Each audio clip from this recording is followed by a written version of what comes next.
Well, today, President Obama wrapped up the Civil Rights Summit in Austin, Texas, the three-day event paying tribute to the 50th anniversary of the Civil Rights Act. The president remembered America's 36th president, Lyndon Johnson, who passed the landmark law ending racial discrimination in public places. And our senior political correspondent, Andrew Whitman, he has more from Texas Capitol.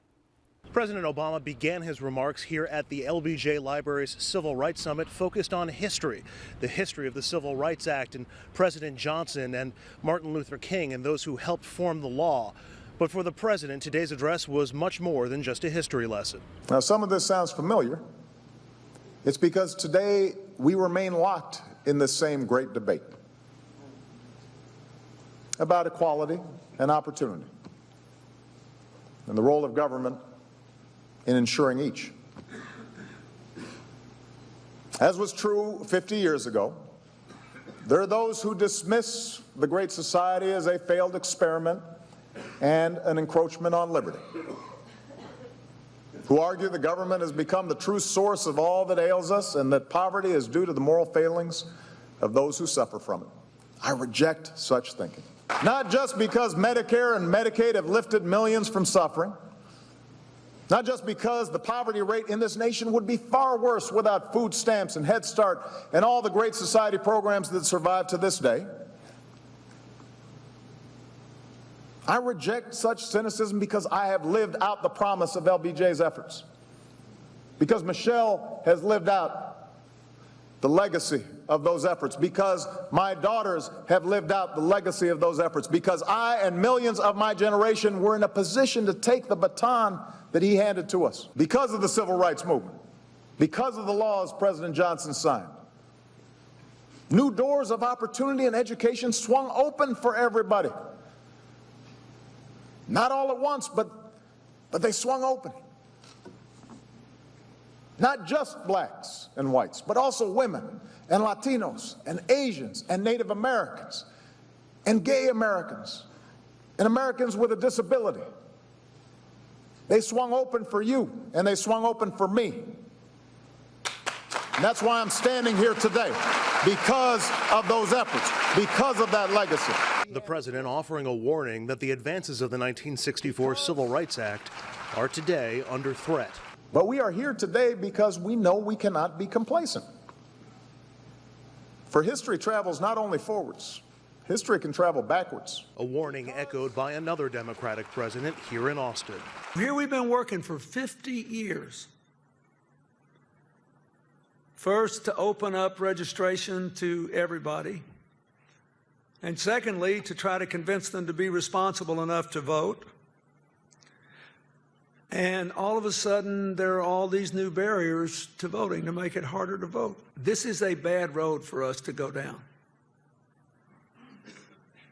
It's a bad thing for us to say, oh, well, we know we need immigration reform, but we don't want to do that because there'd be too many new voters. Better that we all get out there and compete for them. And that all of us practice more the politics of inclusion. The Civil Rights Summit continues on Thursday with breakout discussions about gender equality and much more on the history of the Civil Rights Act. It concludes with a speech tonight by President George W. Bush. Reporting from the Civil Rights Summit at the University of Texas in Austin, Texas, Andrew Whitman for RFL. Rich? All right, Andrew, thank you. And Andrew, in fact, right after the addresses today, spoke with one of the giants, and certainly someone very close in the civil rights movement, and that Reverend Jesse Jackson. We spoke about where we are today and really how we got here in the last 50 years.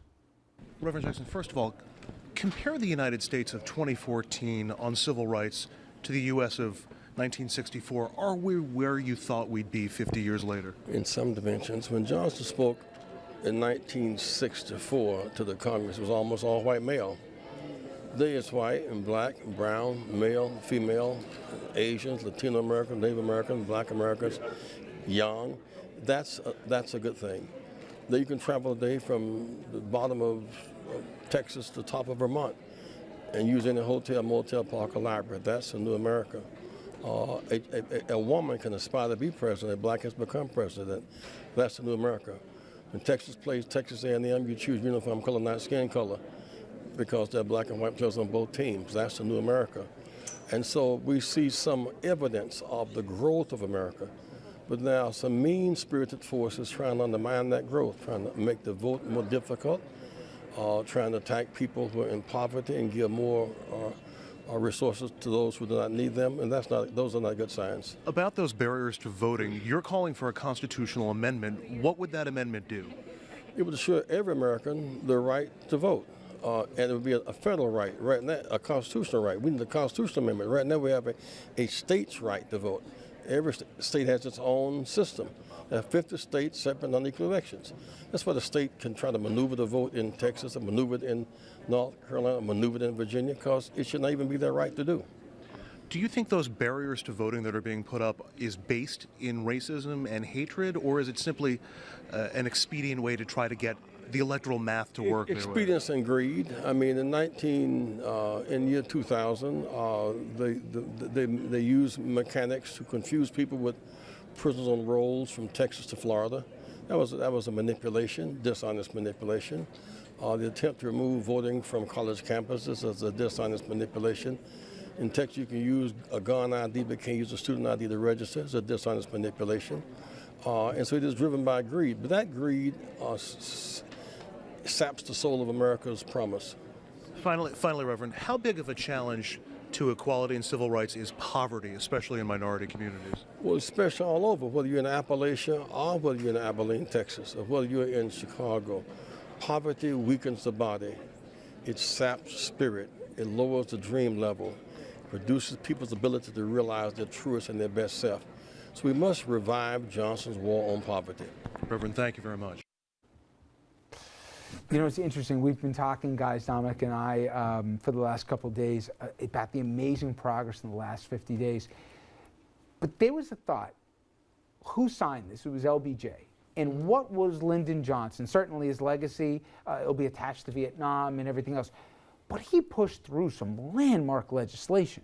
And he was able, whether it be twisting or breaking arms or whatever, to work with the Congress. And it's funny, I was just thinking 50 years later, is that part of the challenge or part of the problem right now, where then and now, it's not that every lawmaker loved him, but he knew how to play the game, and it's different, I think, now. Certainly that's part of the challenge. If this president in particular had the relationship with Congress that Lyndon Johnson had, we wouldn't have half of the partisan battles that we're dealing with today.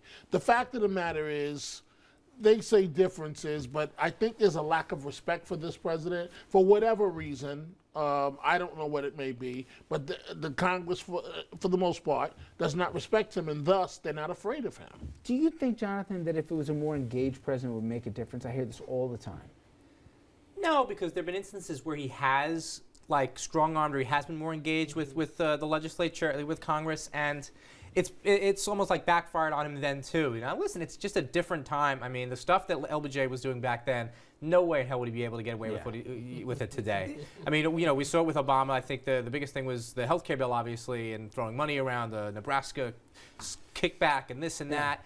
That stuff was happening then, and people just accepted it, and that was just part of the negotiation. But to use an old-fashioned term, I mean, Johnson was a man's man at a time when Congress was all male, and it's still predominantly male. But he was a man's man. I mean, he knew how to go behind and get the stuff done and shake hands the right way. President Obama is not a man's man. He's an intellectual. He's an academic, and it's a very different personality in politics. To Jonathan's point though, can you do those kind of, whether it's pork barrel, entitlement, whatever you want to call it, or even the old-fashioned? I don't think so. Not with this media today. Anymore, right? Yeah. The media moves too fast. I mean, back then there was, you know, two ABC, NBC, and CBS, and that was about it.